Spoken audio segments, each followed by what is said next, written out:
what it takes to be in the industry, what it's like to be a writer. So we're going to ask Todd some questions from somebody who is in the trenches, so to speak, and writing just a ton of tech content. So if you ever want to get in the industry or want to be an online journalist, this is a guy to listen to. Let's go ahead and get started.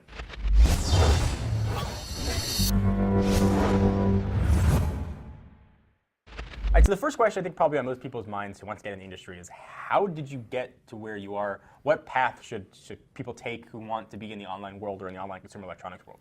I think there's a lot of paths that you can take, really. I personally was an English major in school, so I was always writing.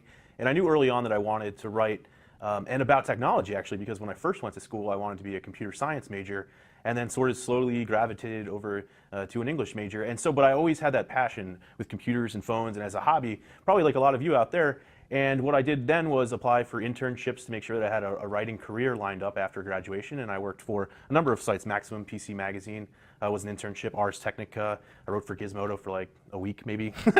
And so I've been all over. And then I slowly went and worked full time at Laptop Magazine, and eventually made my way to Techno Buffalo. We're happy to have you. So keep writing, I'd say. So on average, how many pieces of content do you write per day? I think it depends on the day for sure. If we have a review going out or an opinion piece, it would be fewer pieces, so maybe 8. But if not, then it's up there between 8 to 12, depending on the day. If it's a Windows Phone 8.1 day, like last week, or if it's an Apple WWDC event, it could be as many as 18. I mean, you're really sort of pumping out content to make sure everybody gets it. What's the hardest part of your job, other than dealing with me? No, I think, it's really tough when you think about like what's the hardest part, because when, like you always say, we're doing what we love, right? So I'd say the hardest part is making sure that we're covering enough content that you want to read on our homepage, and making sure that we're getting all of it up at a reasonable pace. So we don't want to be late on news, but we also can't trip on ourselves, and so that can be really frustrating. So we might want one story about the iPhone 6 running, say a rumor, when there's also news about, say, BlackBerry shutting down, and yet, just for an example, big news, we don't want to have one article trump the other one, so we have to sit on news sometimes instead of running it.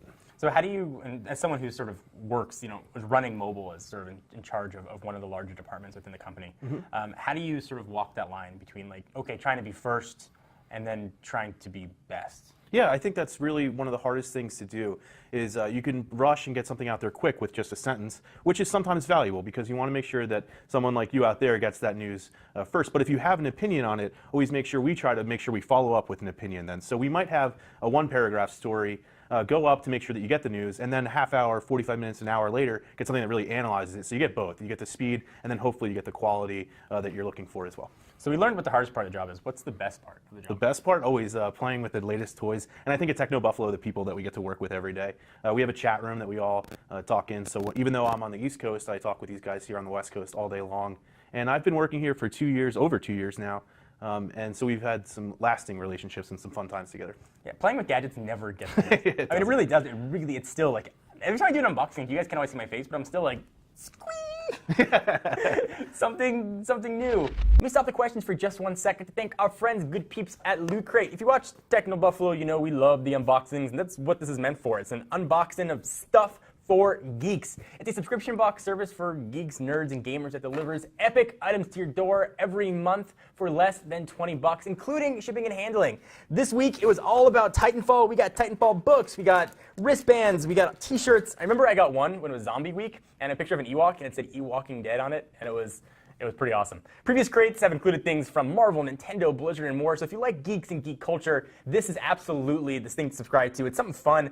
I love getting stuff in the mail. Some reasons I buy more than I should from online sites. But now every month you're gonna get a box filled with really cool stuff, and sometimes even tasty stuff.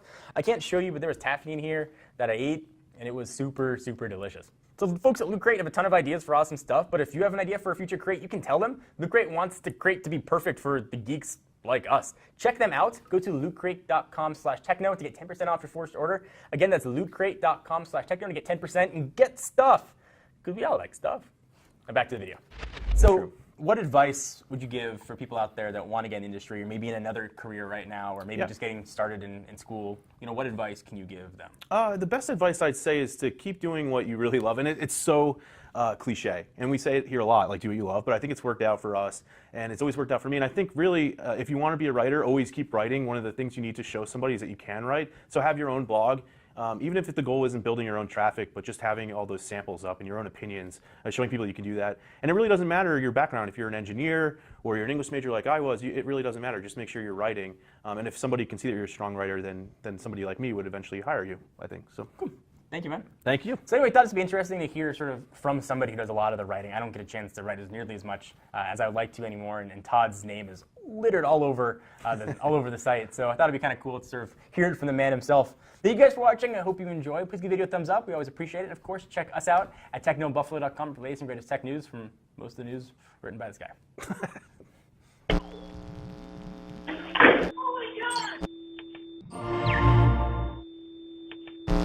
What's up, everyone? Thank you for watching that video. If you want to see more of the latest and greatest tech news, you can subscribe to our main Techno Buffalo channel by clicking the button right down below in my pants region, or click on the buttons to your right to see more videos.